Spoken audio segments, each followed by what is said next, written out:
How's it going? Welcome back to Lily White Lane. Hope you're doing good. Hope you're keeping safe and well.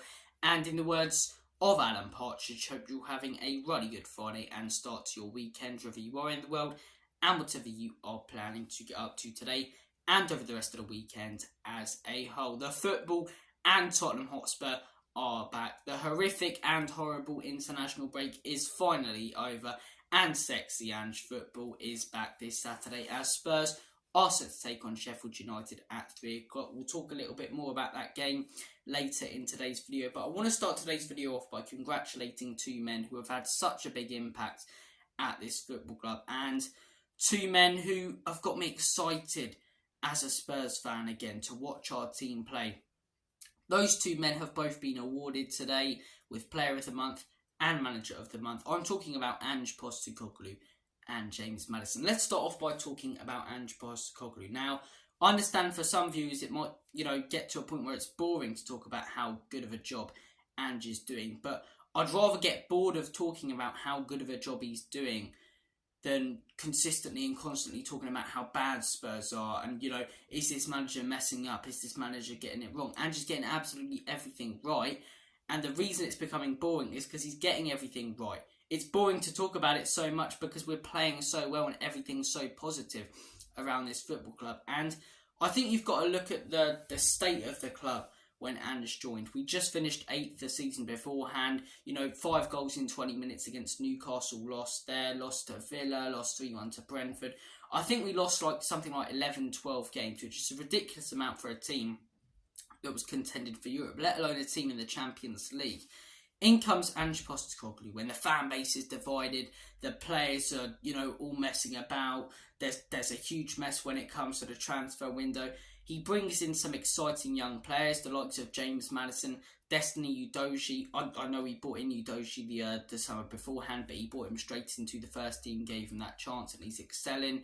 He brought in other players such as Manuel Solomon, Mickey van den Ven, and changed the approach Tottenham Hotspur take in the summer window instead of looking at experienced players, which we have done for years. And in my opinion, we didn't do it enough under Antonio Conte or Jose didn't back them. But we changed the approach under Ange Postecoglou. He would rather look at exciting young players than experienced ones in his team. Those exciting young players are thriving right now. He got the fan base back together.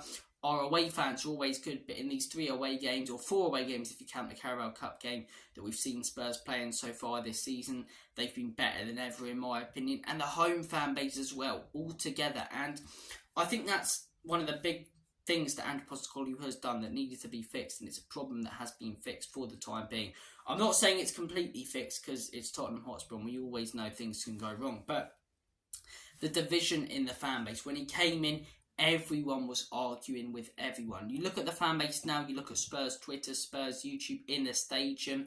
Yes, people have different opinions on the ownership, but they're not slating each other constantly about those opinions. They're all together behind the team, behind the manager. And it wasn't the same last season. It wasn't the same. People had different opinions on the ownership, but they also had different opinions on the players, on the manager, and who's to blame. This season, the entire fan base is fully behind Ange Postecoglou and the players, and that's down to the brilliant football he's got this football club playing. In my opinion, if we backed Antonio Conte and Jose with the players they wanted, we would have been successful, and we would have looked at those managers in a much more positive light, like Chelsea do, if we backed them properly. We didn't though. We didn't, and that's down to the ownership. But I can't deny that I'd much rather see this exciting football than the football that they were playing. Ange Postecoglou, I know we've been seeing it in these first few weeks and it can be quite cringy, but when Spurs fans think we've got our Tottenham back, I don't think it necessarily means we've got our Tottenham back, we're going to win everything. It's more, we've got our Tottenham back, we're playing the way we always have and always wanted to. Bill Nicholson, it's about winning in style. It's what this club's about in the 60s, 70s, 80s, 90s, the glory years. Playing a style of football that, no other team could replicate, playing the most attacking football, losing games 5-4, winning games 6-5. That's what Tottenham are all about. Ange Postecoglou's brought that back, got this team playing exciting football, took a different approach in the summer window, looking for youth players. All of the reason we are where we are right now is down to Ange Postecoglou, his recruitment, the players he's brought in, the style of play. So much credit towards him. I could be ranting about him tomorrow if he gets something wrong against Sheffield, but I can't personally see it. We've been looking at games like this under Antonio Conte, Jose going, oh, could we slip up potential bananas again? I think every Spurs fan's confident we're going to hammer Sheffield tomorrow. And the reason we've got that confidence and belief is down to Ange Postecoglou, mate. Great manager. Fantastic what he's doing with the club. The second man who's been awarded, James Maddison. Oh, what a player. Oh, what a player James Maddison is. I was one of the people, right, when he first came in, who was a little bit sceptical. I personally said I think we should have gone in for James Ward-Prowse. Ward-Prowse is smashing it at West Ham. I still think, it wouldn't have been the worst move to get them both in. But I was one of the people who came on here and said, I'm not against signing Maddison, but I just think that money would be better served elsewhere looking at Ward-Prowse. I was so wrong there. I was sceptical about whether he would live up to the hype, whether he'd be able to step up at a club like Spurs. Oh boy, has he really stepped up. Linking up plays so well, assisting brilliantly, banged in 2 goals already, 2 brilliant goals against Bournemouth and against Burnley. James Maddison has been so good. So good. And what I like about him as well, and I think every Spurs fan's like this, and you don't get many players like this in the modern game, he's not a bloody robot. He's not a robot. They don't ask him in the post-match interview, James, thoughts on today's performance? Yes, I thought we played very well. And then he doesn't go and put out a tweet like all these other footballers do. Great performance today. We need to replicate that onwards and upwards. It's so boring to see all these boring tweets from footballers. James Maddison tweets like all of us do, like us fans after that Bournemouth game. Have a good Saturday, everyone, especially that man in row Z who was putting his middle fingers up to him and bantering with the Bournemouth fans and putting out funny or funny Twitter things like effing love this club, come on you Spurs. I love a player like that, a player with a bit of character, not some robot who just answers everything from a script. James Maddison, he clearly runs his own social media accounts, he presents himself well, he speaks very well, he's a good laugh, he comes across like one of us, just a simple fan who does not come from a privileged background. And yeah, what he's contributed on the pitch has been absolutely fantastic. I think Bissouma should have been, considered as well for this. But you can't have them all. Well, we do have them all. We've both, got both awards in this first month of the Premier League. But look, congratulations to James Maddison and Ange Postecoglou. Now, let's talk a little bit about the game tomorrow. Spurs versus Sheffield United, 3 o'clock kickoff. It's a game Spurs should win, and I said it earlier in the video, it's a game we will win. Based on what Ange Postecoglou has done, I'm not looking at this game going, it could be a potential banana skin. I'm 90% sure we will win this game, probably by more than 1 goal. I think Spurs are going to play brilliantly tomorrow. I think we're going to be playing with our tails up. No injuries as well, which is great to hear, apart from the ones we already know. Bentancur hopefully will be back in October, November latest. But yeah, there were rumours about Son being injured, rumours about Romero being injured.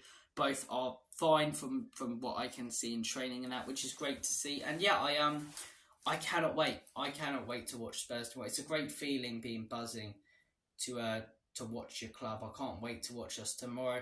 In terms of the lineup, I think you've got to go with the same team that smashed Burnley 5-2, in all honesty. I think Vicario in goal, Mickey van den Ven and Romero have been a brilliant centre-back partnership. No need to change what's working. Udogie's been awesome so far this season. Got to stick him, I nearly said right back. Be a bit strange, but got to stick him left back. Poro at right wing back. He's impressed me and proved me wrong so far this season. Hopefully he continues to do that. Bissouma, Maddison. If Bentancur is somehow fit, then stick him in there. But for me, I think you put in Pape Matsou. I think he deserves it more than Højbjerg or Ollie Skip. Front three. This is the one that could be a little bit questionable. Do you put Brennan Johnson in? Do you start him? Personally, I don't think so. I don't think we start him in any of the next 3 games. The Liverpool and Arsenal game, because he hasn't had enough time to settle into the team. And this game, because I think he's got to be brought off the bench in his first few games. I think he's got to be given time to settle into the team. And I think the front three, that's playing right now, they're working so well together. I think Solomon, in my opinion, should start again. I think he's earned that. I think he played really well against Burnley. Son down the middle for me, and Kulusevski on the right wing. I would bench Brennan Johnson. I'd also bench Richarlison. Also, I want to say big up to Richarlison. Big up to Richarlison for putting out that tweet about mental health. You don't know what's going on inside players' heads.